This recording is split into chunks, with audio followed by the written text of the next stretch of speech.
యావండోయ్ welcome to గోదారమ్మాయి. ఇవాళ నేను ఏం రెసిపీ చేశానో చూసేయండి. నేనైతే లాంగ్ వీకెండ్ కదా అని వచ్చేసాను కదా. హాస్టల్లో ఆఫీస్లో ఫుడ్ తిని తిని చాలా బోరింగ్గా అనిపించింది. అందుకని ఇలా టేస్టీగా నా చేతో పూరీలు చేసుకొని తినేసాను అనమాట.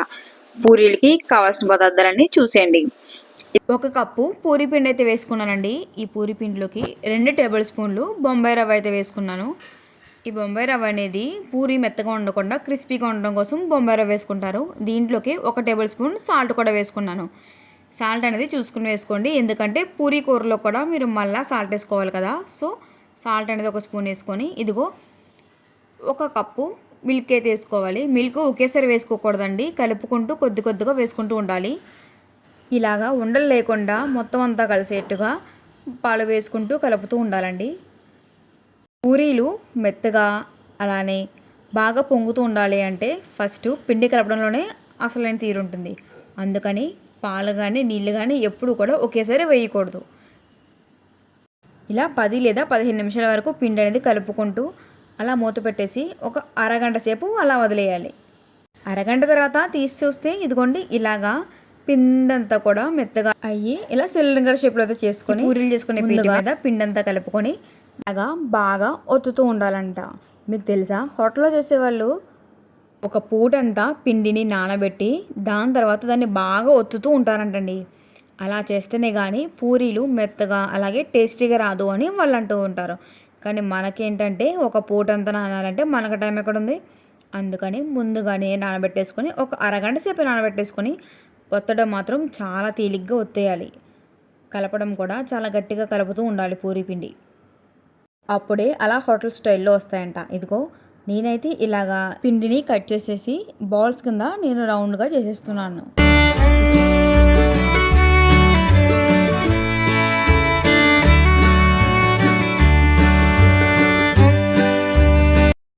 పూరీలు కానీ చపాతీలు కానీ నేను ఎప్పుడు చేసినా బాగా వచ్చేది కాదు. ఏంటబ్బా అనుకునేదాన్ని. కానీ ఇవాళ నాకు అర్థమైన విషయం ఏంటి అంటే, పూరీ పిండి కానీ చపాతీ పిండి కానీ కలిపేటప్పుడు వాటర్ అనేది చాలా చూసుకుంటూ వేసుకోవాలి, ఒకేసారి వేసుకోకూడదు అని. మనం పిండి కలుపుతున్నప్పుడే అసలైన టేస్ట్ అక్కడే వచ్చేస్తుందండి. అందుకని పూరీ కలుపుతున్నప్పుడు కూడా చాలా జాగ్రత్తగా వాటర్ యాడ్ చేసుకుంటూ కలుపుకోవాలి. ఈ చపాతీ అయితే చాలా సాఫ్ట్గా చాలా రౌండ్గా వచ్చేసింది కదా. నాకు ఇదే ఫస్ట్ టైం అనుకుంటా, ఎప్పుడు రాలేదు. కానీ పిండి కలపడం నేర్చుకున్నాక ఇలా చేయడం చాలా ఈజీ అయిపోయింది.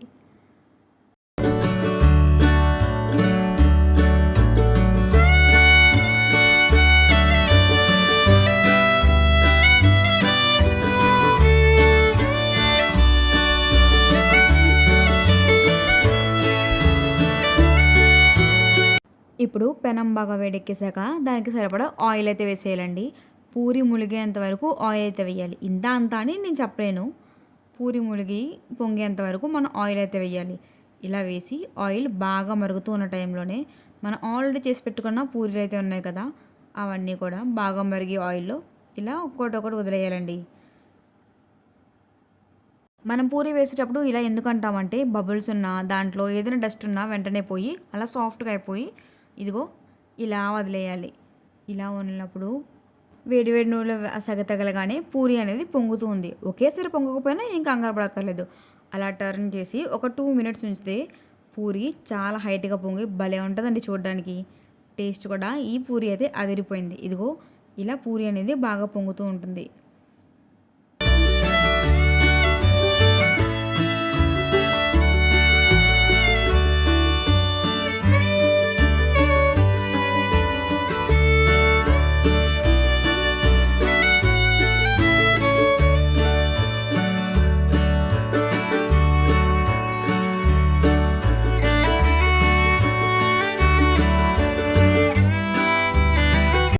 ఇప్పుడు ఇంకా కర్రీ కోసం క్యారెట్ అయితే తీసేసుకొని ఇలాగా క్యారెట్ అలాగే పొటాటో కూడా మీడియం సైజులో చిన్న చిన్న ముక్కలుగా కోసేసుకున్నానండి.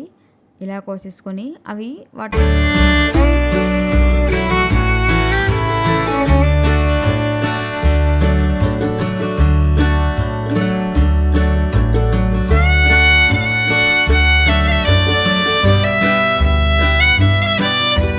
ఇలా అయిన ముక్కల్ని మనం 2 కప్పుల నీళ్ళు అయితే వేసుకోవాలండి. ఇలా నీళ్ళు వేసుకుని దాన్ని అలా ఉడకబెట్టేనా కూడా పార్షియల్గానే ఉడకాలండి, మొత్తం అంతా ఒకేసారి ఉడకపోకూడదు. ఇది అలాగా స్టవ్ మీద పెట్టేయండి. ఇప్పుడు 4 టేబుల్ స్పూన్లు శనగపిండి వేసుకొని దానికి కొంచెం వాటర్ యాడ్ చేసుకొని అస్సలు గడ్డలు అనేది లేకుండా అలా రొటేట్ చేసుకుంటూ ఉండాలండి. మొత్తం అంతా కలుపుకొని ఇదిగో దాన్ని పక్కన పెట్టేసి ఇలా ఆనియన్స్ కట్ చేసుకోవాలి కర్రీలోకి. ఇలా ఆనియన్స్, పచ్చిమిర్చి, కొంచెం అల్లం కూడా అలాగే కట్ చేసి పెట్టేసుకోవాలండి. అల్లం అనేది కారం టేస్ట్ కానీ పసుపు టేస్ట్ కానీ లేకుండా ఈ అల్లం అనేది కొంచెం టేస్ట్ ఇచ్చి చాలా బాగా కాపాడేస్తుంది కర్రీని అంతా. దీంట్లో బబుల్స్ అని లేకుండా గడ్డలు కట్టకుండా అలా బాగా మిక్స్ చేసుకుంటూ ఉండాలి. దీని తర్వాత ఇది బాగా కుక్ అయిందా లేదా అని ఒకసారి పొటాటోను కూడా చూసుకుంటూ ఉండాలి. ఇలాగా అయిపోయిన క్రమంలో వెంటనే పెనం మీద పెట్టేసుకొని ఆయిల్ బాగా మరుగుతున్నప్పుడు ఇదిగో పోపు దినుసులన్నీ అలా వేసేయాలండి. దీంతోపాటు మనం ఆల్రెడీ కట్ చేసి పెట్టుకున్న ఇదిగో ఆనియన్స్, పచ్చిమిర్చి, కొంచెం అల్లం ముక్క, ఎండుమిర్చి అన్నీ వేసుకొని లాస్ట్లో కరివేపాకు కూడా వేసుకొని ఇలాగా పోపు దినుసులన్నీ కలిసేంత వరకు కొంచెం సాల్ట్ వేసుకొని పసుపు వేసుకొని మళ్ళీ అలాగే 5 to 7 minutes వరకు దాన్ని ఇలాగే మగ్గనివ్వండి. ఇది ఇలా మగ్గుతూ ఉన్న టైంలోనే మనం ఆల్రెడీ ఉడకబెట్టుకున్న బంగాళదుంప అలాగే క్యారెట్ వాటర్ ఉన్నాయి కదా, అవన్నీ కూడా ఇప్పుడు వేసేయాలన్నమాట. ఇలా వేసేసి దీన్ని బాగా దగ్గరికి రానిస్తూ ఉండాలి. కలుపుతూనే ఉండాలండి, గడ్డలు అనేది ఫామ్ అవ్వకూడదు. ఇలాగా థిక్ కన్సిస్టెన్సీ వచ్చేయాలండి. ఒకటి గుర్తుపెట్టుకోవాల్సిన విషయం ఏంటంటే మనం ఎప్పుడు బొంబాయి చట్నీ చేసేటప్పుడు మనం దింపేసాక కూడా అది గట్టిపడిపోతుంది. అందుకని బాగా జ్యూసీగా ఉన్నప్పుడే దింపేయాలి. ఇదిగో అలా అయిపోయాక పూరీలన్నీ కూడా ప్లేట్లో సర్వ్ చేసేసుకొని మీకు నచ్చినన్ని వేసుకొని హ్యాపీగా తినేయండి. నా కర్రీ అయితే టేస్ట్ చాలా బాగా వచ్చింది. పూరీలు పొంగడం కానీ కర్రీ అయితే భలే కుదిరిందిలే. అవన్నీ ప్లేట్లో పెట్టుకొని ఇంకా నా గురించి తెలిసిందే కదా, అలా తినేసాను అనమాట. Thank you so much for watching. Bye.